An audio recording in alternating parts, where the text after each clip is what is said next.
Baruipur success study সেন্টারের পক্ষ থেকে প্রত্যেক অষ্টম শ্রেণী ছেলেমেয়েদের আন্তরিক অভিনন্দন। আজকে আমাদের আলোচনার বিষয় হচ্ছে ঔপনিবেশিক অর্থনৈতিক চরিত্র, যেটা পার্ট 1 আমরা আগেই করেছি। আজকে আমরা পার্ট 2 এর সম্বন্ধে বিস্তারিত আলোচনা করব এবং প্রশ্ন উত্তর দেখে নেব।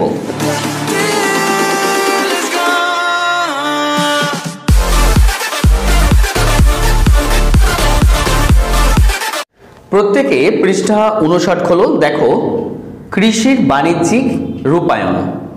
ঔপনিবেশিক শাসনাধীন ভারতীয় অর্থনৈতিক আরেকটি দিক হলো কৃষির বাণিজ্যিকরণ, অর্থাৎ বাণিজ্যের কাজের প্রয়োজন বিভিন্ন কৃষিজ ফসল চাষের প্রতি বাড়তি গুরুত্বের প্রয়োজন। মানে এই ঔপনিবেশিকরা তাদের যে সকল ফসলের বা কৃষিজ ফসলের দরকার ছিল সেই ফসলগুলো ভারতীয়দের দ্বারা বেশি বেশি করে চাষ করানো শুরু করলো। যেমন চা, নীল, পাট, তুলো প্রভৃতি ফসল চাষ করার জন্য কৃষকদের উপর জোর দিয়েছিল এই ঔপনিবেশিক সরকার। বস্তুত রেলপথ বানানো, রফতানির হার বাড়ানো ও কৃষিতে বাণিজ্যিকরণ প্রক্রিয়াকে একসঙ্গেই অর্থনীতির আধুনিকরণ বলে ব্যাখ্যা দিয়েছে। কিন্তু এখন প্রশ্ন হলো, আদৌ কি ঔপনিবেশিক শাসনের অধীনে ভারতবর্ষের কৃষি ব্যবস্থার উন্নতি হয়েছিল? প্রসঙ্গত বলা চলে, কৃষিজ উৎপাদন ব্যবস্থার উন্নতি ঘটাবার জন্যে ঔপনিবেশিক সরকারের তরফে বিশেষ কোনো উদ্যোগই ছিল না। কয়েকটি ব্যতিক্রম অবশ্য ছিল। ভারতের কয়েকটি অঞ্চলে সেচ ব্যবস্থার সুবিধার জন্য কয়েকটি খাল খনন করা হয়েছিল। তারা যেখানে যেখানে সেচের সুবিধা ছিল না, বেশ কিছু জায়গায় তারা কিন্তু সেই সেচের সুবিধাটা করে দিয়েছিল, কিন্তু সেগুলো কিন্তু অনেক অল্প ছিল। অবশ্য এই অঞ্চলগুলিতে চিরস্থায়ী বন্দোবস্ত চালু ছিল না। মানে যে সকল অঞ্চলে চিরস্থায়ী বন্দোবস্ত চালু ছিল না সেই সকল অঞ্চলে কিন্তু সেচের ব্যবস্থা করে দিয়েছিল এবং তার ফলে কিছুটা তারা লাভও নিয়েছিল। দেখো, এখানে লেখা রয়েছে, ফলে এই সকল খাল খননের বদলে জমির খাজনার হার বাড়িয়ে দেওয়ার সুযোগ তারা কিন্তু পেয়েছিল। তবে সরকারি সেচ ব্যবস্থা ছিল চাহিদার তুলনায় কিন্তু সামান্য। সেচ ব্যবস্থার আসল সুবিধা পেত তুলনায় ধনী যে কৃষকরা, শুধু তারা। কারণ খালের জল সরবরাহের জন্যে উঁচু হারে কর দেওয়ার সামর্থ্য কেবল এই ধনী কৃষকদেরই কাছে ছিল। বাস্তবে গরিব কৃষিজীবীদের সমস্যার কোনো কিন্তু সমাধান এখানে হয়নি। তারা বড় জমিদার ও কৃষকের অধীনে ভাগ চাষি হিসাবে কাজ করতে বাধ্য হয়েছিল। এছাড়া জনসংখ্যা বৃদ্ধির হারের সঙ্গে তাল মিলিয়ে খাদ্যশস্যর উৎপাদন কিন্তু সেরকম হারে বাড়েনি। ফলে কি হয়েছিল? ঔপনিবেশিক ভারতের দুর্ভিক্ষ ছিল ঘটমান বর্তমান। সুতরাং আমরা এখানে বুঝতেই পারছি যে এক্ষেত্রে কিন্তু কোনো লাভ ছোট ছোট যে চাষি ছিল তাদের কিন্তু হয়নি। কৃষির বাণিজ্যিকরণের ফলে ভারতীয় কৃষক সমাজের পারস্পরিক ভেদাভেদ তৈরি হয়েছিল। কৃষির আধুনিকরণের সঙ্গে মূলধন জোগাড় করা ও বাজারের চাহিদার মতো কৃষিজ ফসল উৎপাদনের বিষয়গুলো কিন্তু জড়িত ছিল। অথচ নানা কারণে এই বিষয়গুলিতে কৃষিজীবী সম্প্রদায়ের পক্ষে উদ্যোগ নেওয়া সম্ভব হতো না। ফলে কৃষির উন্নতি যা হতো তাতেও কৃষকদের সরাসরি লাভ কোনো একটা বিশেষ হতো না। মূলধন যারা বিনিয়োগ করত কৃষকের জন্যে, তাদেরই কিন্তু বেশিরভাগ মুনাফাটা কিন্তু তারাই নিয়ে যেত। পূর্ব ভারতে নীল চাষকে কেন্দ্র করে এই বিষয়টি স্পষ্ট হয়ে উঠেছিল। নীল চাষের ক্ষেত্রে ব্রিটিশ কোম্পানি সরকার প্রত্যক্ষ উদ্যোগ নিয়েছিলেন।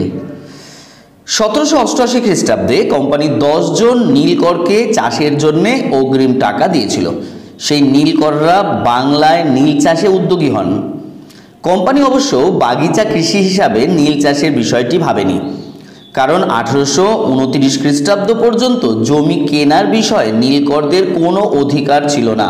ফলে নীলকররা প্রথমে কৃষক বা স্থানীয় কৃষকদের নীল চাষের জন্য রাজি করাবার চেষ্টা করে। অবশ্য তারা যদি রাজি না হতো, অবশ্য তাতে কাজ না হলে জোর করে অগ্রিম টাকা বা দাদন দিয়ে চাষিদের বাধ্য করা হতো নীল চাষ করতে। সুতরাং আমরা এখানে বুঝতে পারলাম এখানে একটা প্রশ্ন আছে, যেটা হচ্ছে দাদন কি। যাই হোক, এগুলো আমরা পরবর্তীকালে বলবো। এর ফলে নীল চাষিদের বিষয়কে ঘিরে বাংলার অনেক অঞ্চলে কৃষকদের সঙ্গে নীলকর ও কোম্পানির সংঘর্ষের পথ তৈরি হয়। নীলের চাষ পুরোটাই করা হতো ইংল্যান্ডের কাপড়ের কলের চাহিদা মেটাবার কথা মাথায় রেখে। কিন্তু এই সময় রাসায়নিক পদ্ধতিতে নীল তৈরি করা শুরু হয়, ফলে নীলের চাহিদা সবসময় এক থাকতো না। এছাড়া ক্রমেই নীল চাষ করার জন্যে দমন পীড়ন করা শুরু হয় চাষিদের উপর। এরই ফলে বাংলায় নীল বিদ্রোহ, যেটা 1859 থেকে 60 খ্রিস্টাব্দ অবধি, সুতরাং এই সমস্ত ঘটনার জন্যেই বাংলায় কিন্তু নীল বিদ্রোহ হয়েছিল, যেটা হয়েছিল 1859 থেকে 60 খ্রিস্টাব্দের মধ্যে। তাহলে আমরা এখান থেকে যে প্রশ্নগুলো আছে সেগুলো অবশ্যই বলে দেবো তোমাদের।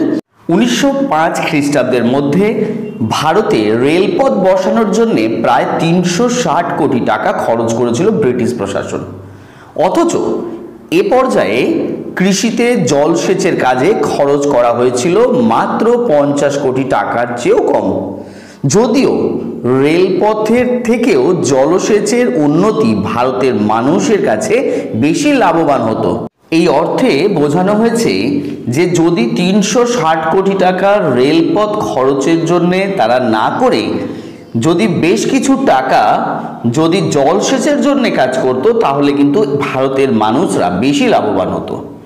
যাই হোক, দেশীয় অনেক বুদ্ধিজীবী এই যুক্তিতে ইংরেজ সরকারের রেলপথ প্রকল্পকে সমালোচনাও করেছে। কৃষির বাণিজ্যকরণের নেতিবাচক প্রভাবের ফলে দেশের বিভিন্ন অঞ্চলের কৃষকরা বিদ্রোহী হয়ে উঠেছিল। 19বিংশ শতকের দ্বিতীয় ভাগে আমেরিকার গৃহযুদ্ধের প্রভাবে কার্পাস তুলোর চাহিদা বেড়ে গিয়েছিল। তার ফলে দাক্ষিণাত্যে কার্পাস তুলোর চাষ কিন্তু বেড়ে যায়। কিন্তু আমেরিকার গৃহযুদ্ধ থেমে যাওয়ার পর দাক্ষিণাত্যে 1870 খ্রিস্টাব্দ নাগাদ কার্পাস তুলোর দাম একদম কমে যায়। সুতরাং আমরা বুঝতে পারছি যে আমেরিকায় যখন গৃহযুদ্ধ হয়েছিল তখন কিন্তু এই কার্পাস তুলোর চাহিদা বেড়েছিল, সুতরাং বেশি বেশি করে কার্পাস তুলো চাষ হয়েছিল। কিন্তু যেই আমেরিকায় গৃহযুদ্ধ শেষ হয় সেই কিন্তু কার্পাস তুলোর দাম একদম কমে যায়। এর উপরে চড়া হারে রাজস্বের চাপ ছিল কৃষকের উপর। এই সময় খরা ও অজন্মার ফলে কৃষক সমাজ চূড়ান্ত দুর্দশার মুখে পড়েছিল। এই দুর্দশার সুযোগ নিয়েছিল কারা? স্থানীয় সাহুকারেরা চাষিদের ঋণ দেওয়ার বিনিময়ে উৎপন্ন ফসলের উপর নিয়ন্ত্রণ কায়েম করত। এর বিরুদ্ধে দাক্ষিণাত্যে তুলো চাষিরা বিদ্রোহী হয়ে ওঠে। সাহুকারদের আক্রমণ করে তাদের দখলে থাকা কাগজপত্রগুলি পুড়িয়ে দেয় বিদ্রোহী চাষিরা। আহমেদনগর ও পুনা জেলায় বিদ্রোহ তীব্র আকার নিয়েছিল। 1875 খ্রিস্টাব্দের মে থেকে সেপ্টেম্বর মাস পর্যন্ত চলা এই বিদ্রোহকে ঔপনিবেশিক প্রশাসনেরা দাক্ষিণাত্য হাঙ্গামা নাম দিয়েছিল। সুতরাং বোঝা যাচ্ছে যে কিভাবে একদিকে ব্রিটিশ প্রশাসন, অন্যদিকে আমাদেরই দেশের মহাজনেরা, সাহুকারেরা আমাদের কৃষকের উপরে অত্যাচার চালাতো এবং সেই অত্যাচারের বিরুদ্ধেই দাক্ষিণাত্যের যে তুলো চাষিরা যে বিদ্রোহ করেছিল সেই বিদ্রোহকেই তারা নাম দিয়েছিল দাক্ষিণাত্য হাঙ্গামা। সুতরাং এই দাক্ষিণাত্য হাঙ্গামা দিয়ে একটা কিন্তু প্রশ্ন অবশ্যই থাকবে।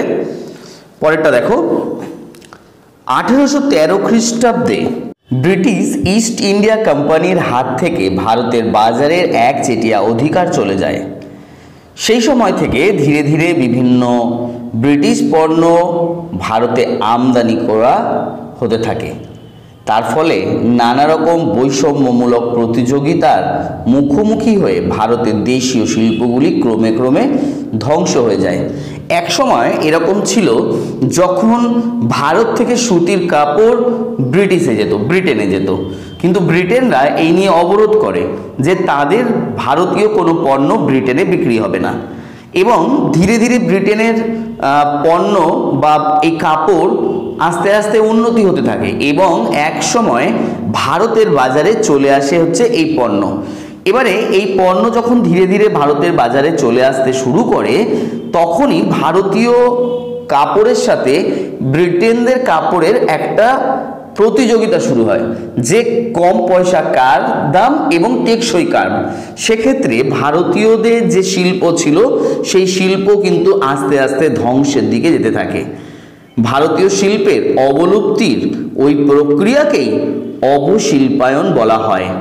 ব্রিটেনের তৈরি কাপড়ের সঙ্গে পাল্লা দিতে না পেরে ভারতীয় সুতি বস্ত্র শিল্প ক্রমে ক্রমে ধ্বংস হয়ে গিয়েছিল। এই শিল্পে নিযুক্ত বিভিন্ন ধরনের মানুষ এবং তাদের পরিবার জীবিকাহীন হয়ে পড়েছিল। বিপুল সংখ্যক কর্মচ্যুত শিল্প শ্রমিক এবং কারিগররা জীবিকার জন্যে কৃষিকাজে যুক্ত হতে চেয়েছিল। তার ফলে কৃষির অর্থনৈতিক উপরেও একটা বাড়তি চাপ পড়েছিল। ঊনবিংশ শতকের দ্বিতীয়ার্ধে যোগাযোগ ব্যবস্থা উন্নতির ফলে বিদেশের পণ্য আরও বেশি করে ভারতের বাজারে ছেয়ে যায়। ফলে বিভিন্ন দেশীয় শিল্পের অবনমন ঘটে, মানে সেগুলো নষ্ট হতে থাকে। তাঁত, কাঠ ও চামড়া শিল্পের সঙ্গে যুক্ত বিভিন্ন মানুষ এই জীবিকা ছেড়ে দিয়ে সহজ লাভের আশায় রেলপথ এবং রাস্তা বানানোর শ্রমিক হয়ে গিয়েছিল। তাহলে যে সকল মানুষ এই হস্তশিল্পের সঙ্গে যুক্ত ছিল, তাঁত শিল্প, কাঠ, চামড়া শিল্পের সঙ্গে যুক্ত ছিল, তারা কিন্তু আজকে বেকার হয়ে গিয়েছিল। তার ফলে তারা কি করলো, যখন তারা চাকরি বাকরি পাচ্ছিল না, কাজকর্ম পাচ্ছিল না, তাদের পণ্যের দাম বেশি করে পাচ্ছিল না, তারা এই সকল ছেড়ে দিয়ে সহজ লাভের আশায় তাদের পরিবারকে বাঁচানোর জন্যে রেলপথ এবং রাস্তা বানানোর শ্রমিক হয়ে গিয়েছিল। অবশ্য শিল্পায়ন নিয়ে ঔপনিবেশিক সরকার কোনো ইতিবাচক ভূমিকা নেয়নি। মানে আমাদের দেশের যে শিল্প ধ্বংস হয়ে যাচ্ছে এটা নিয়ে কিন্তু ঔপনিবেশিক সরকার, ব্রিটিশ সরকার কিন্তু কোনো ভালো কাজ করেনি, এটাকে বাঁচানোর একটুও চেষ্টা করেনি। কারণ এটাকে বাঁচালে তো তাদের নিজেদের যে ব্যবসা ছিল সেটা নষ্ট হয়ে যেত। ভারতীয় অর্থনীতির উপর অবশিল্পায়নের নেতিবাচক প্রভাব ছিল দেশীয় বুদ্ধিজীবীদের অনেকেরই ঔপনিবেশিক শাসনের সমালোচনা কিন্তু তারা করেছিল। যাই হোক, আজকের জন্য এতটাই। এই অধ্যায় থেকে যে যে প্রশ্নগুলো আসতে পারে সেগুলো আমরা তোমাদেরকে বলে দিচ্ছি। সামনের দিন আমরা অনলাইন মক টেস্ট নেব, প্রত্যেকেই অনলাইনে উপস্থিত থাকবে, অনলাইন ক্লাস হবে এবং এই অধ্যায় থেকে যে যে প্রশ্নগুলো বলে দিচ্ছি সেগুলো তোমরা মুখস্থ করে রাখবে। আমরা এক একজনের নাম ধরে আমরা কিন্তু এই প্রশ্নগুলো কিন্তু তোমাদের কাছে জানতে চাইব। প্রশ্নগুলো দেখে নাও কি কি প্রশ্ন হতে পারে। আগের দিনে যে প্রশ্নগুলো আমরা দিয়েছিলাম সেগুলো তো দেবই, তার সাথে সাথে এগুলোও থাকবে। যারা যারা আগের এপিসোড দেখোনি অবশ্যই দেখে নেবে। দাদন প্রথা বলতে কি বোঝায়? দাক্ষিণাত্য হাঙ্গামা কি? অবশিল্পায়ন বলতে কি বোঝায়? ভারতকে ব্রিটিশ সাম্রাজ্যের রত্ন বলা হয় কেন? ভারতে কার আমলে কোন বছর রেলপথ প্রকল্প শুরু হয়? এগুলো থাকবে সব 2 নম্বরের প্রশ্ন। 1 নম্বরের যে প্রশ্নগুলো আমরা দেব সেগুলো আমরা বলে দেবো, প্রত্যেককেই বলবো একটু মন দিয়ে পড়াশোনা করবে। প্রত্যেকেই ঘরে আছো সবাই তোমরা, আশা করছি। 1 নম্বরের প্রশ্নগুলোর মধ্যে ইম্পর্টেন্ট প্রশ্ন হচ্ছে, বাংলায় কে ইজরাদারি ব্যবস্থা চালু করেন? বাংলায় জমিদারি ব্যবস্থা কে প্রবর্তন করেন? সূর্যাস্ত আইন কি? মহলওয়ারি ব্যবস্থা কে প্রবর্তন করেন? অর্থনীতির আধুনিকরণ কি? কত খ্রিস্টাব্দে বাংলায় নীল বিদ্রোহ ঘটেছিল? বাগিচা শিল্প কোথায় গড়ে উঠেছিল? দাক্ষিণাত্য হাঙ্গামা কবে কাদের বিরুদ্ধে হয়েছিল? এগুলো কিন্তু সব 1 নম্বরের প্রশ্ন। সুতরাং তোমরা ভালো করে পড়বে, আশা করছি প্রত্যেকেই সামনের দিনের উত্তর দিতে পারবে। আজকের জন্য এতটাই। ভালো থাকবে সবাই, বাড়িতে থাকবে।